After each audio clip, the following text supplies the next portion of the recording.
Do you have more products than you even know what to do with? Does the thought of doing your nighttime routine overwhelm you? When life gets complicated, I like to simplify. And if that interests you, stay tuned. That's coming up next.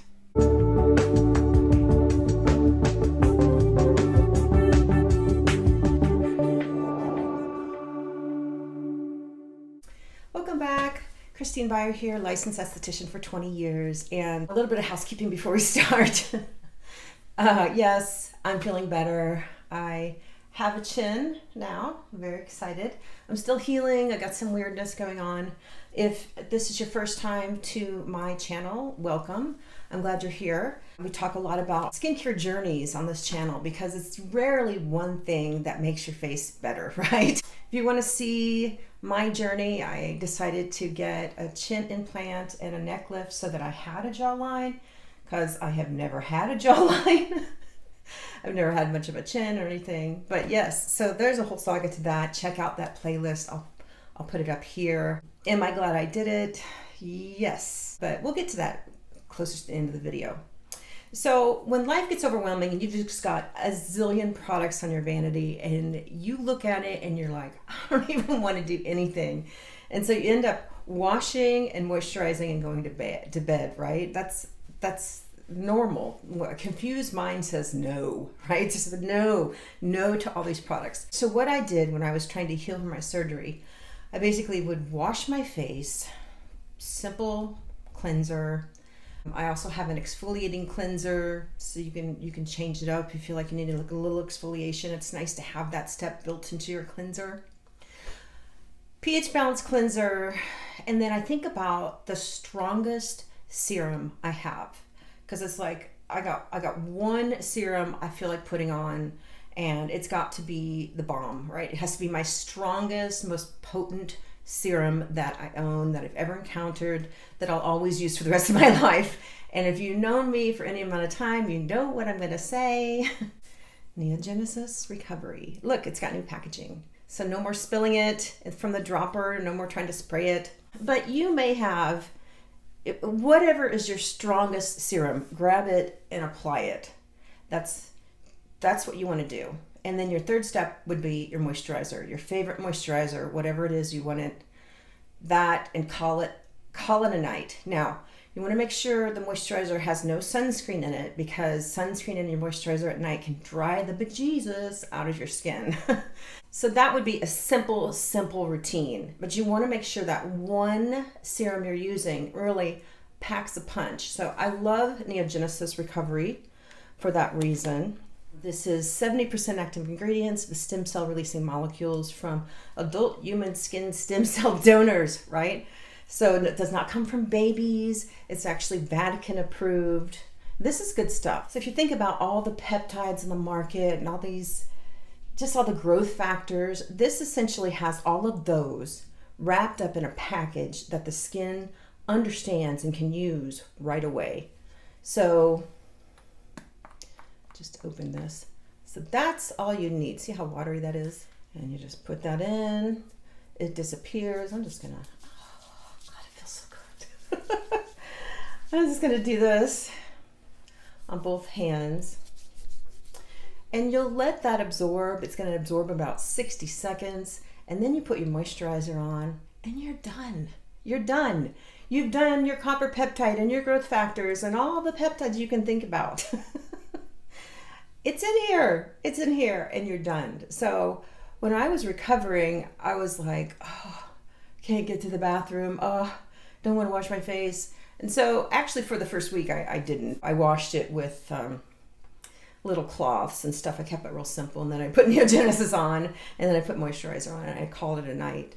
But basically, that's all I did. So grab your most potent peptide packed, the biggest bang for your buck, grab that and use it, and then put moisturizer on that your skin agrees with the most. That is how to simplify your routine, at least for the nighttime. During the day, you want to make sure you're wearing sunscreen, and that would just be one extra step, or you could have a moisturizer / sunscreen in one that you put on in the morning. And just keep it simple. I feel like there's just so much on the market right now.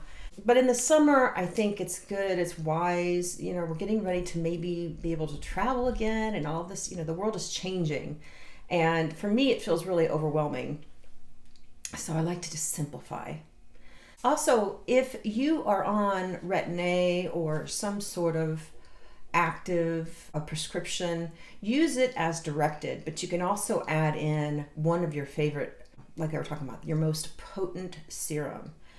Now, if your most potent serum is a blend of fruit acids, make sure it agrees with the Retin-A or whatever you're using, because that, in my opinion, it just depends on how strong the acids are, but you want to kind of temper that with something else. I look really shiny, like a glow ball. So you want to make sure that whatever you're using agrees with the other one without some sort of buffer. I do know that if you were to use Recovery, you can use it before Retin-A, any strength, and it actually makes your skin use the Retin-A easier, and it helps acclimate to that Retin-A faster. So I'm not a real huge fan of like always being in the acclimation state to Retin-A. I think that if your skin is constantly peeling and shedding and red and irritated from Retin-A, that you should consider a lighter form of retinol, but that's not what this video is about.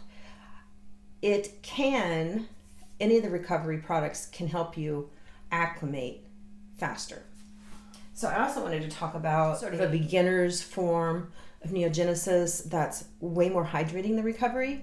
Recovery is considered a treatment, and so sometimes, and I would do this in the morning when I was recovering, I'd put on NeoGenesis, and then I'll put on some of the skin serum, which is just a lot more hydrating. It has less of the active ingredient, but it's a lot more hydrating. It's more of a gel consistency.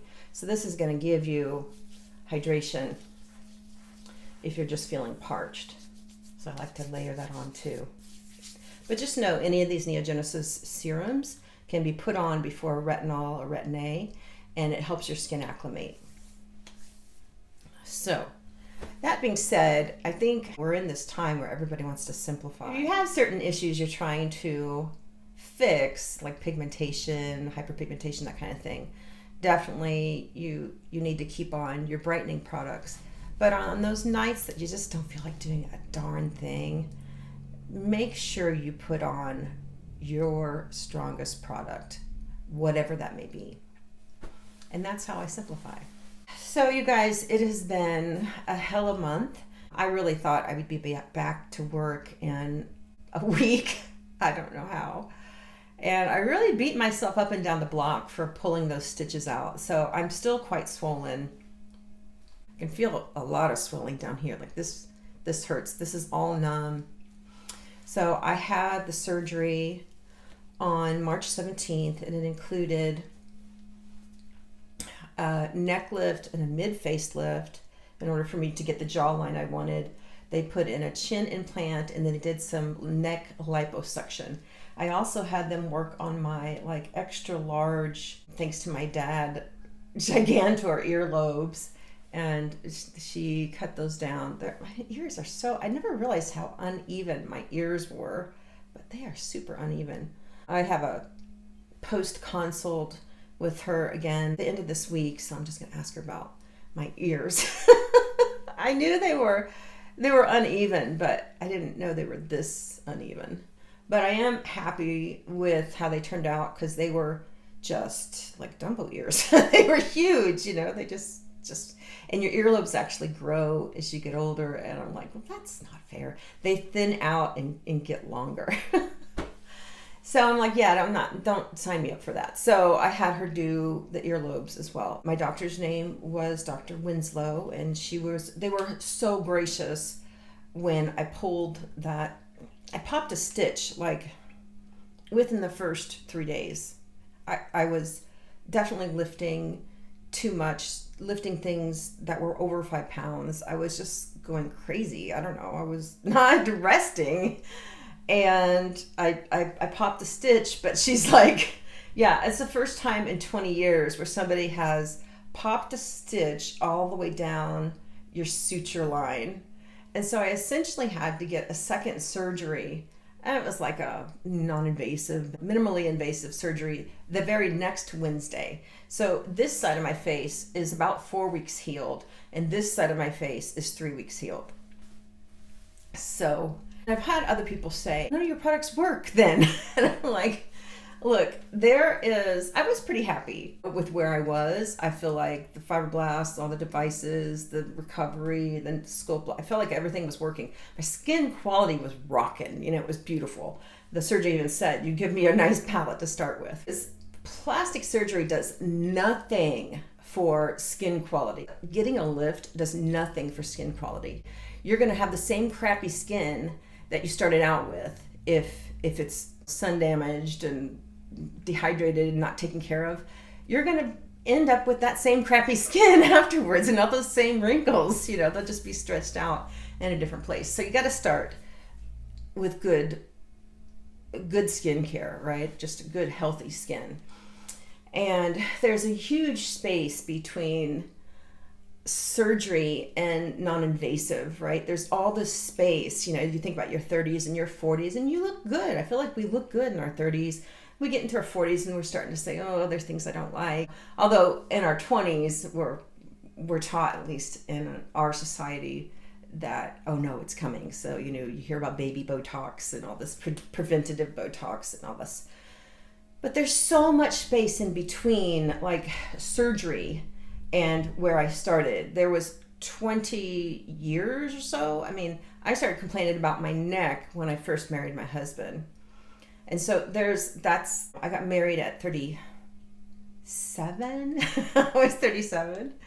Yeah, I'm a late bloomer.